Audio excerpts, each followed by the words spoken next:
આજે આપણે બટર પુલાવ બનાવીશું। તો બટર પુલાવ બનાવવા માટે સૌથી પહેલાં અમે બટેટાના નાના નાના પીસીસ કરી લીધા છે, પછી આ ઓનિયન છે, પછી આ ટોમેટો છે, આ ગ્રીન ચીલીસ છે મીડિયમ છે, પછી આ ફ્રોઝન વટાણા છે મેં પાણીમાં પલાળી દીધા છે, આ ગાર્લિક છે, ત્યારબાદ આ રાઈસ છે આપણે બટર પુલાવ બનાવવા માટે, અને આ બટર છે। ફ્રેન્ડ્સ હવે આપણે બટર પુલાવ બનાવવાનું શરૂ કરીએ। ફ્રેન્ડ્સ મેં બટર પેનમાં મૂક્યું છે, તમે જોઈ શકો છો। હવે મેલ્ટ થશે, તમે જોઈ શકો છો છે। ત્યારબાદ સૌથી પહેલાં ગાર્લિક એડ કરીશું,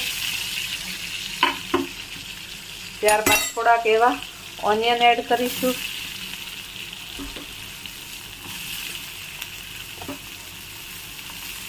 જોઈ શકો છો ગાર્લિક અને ઓનિયન છે ચડી જાય। ત્યારબાદ આપણે પોટેટો એડ કરીશું અને ગ્રીન ચીલી બી એડ કરી દઈશું,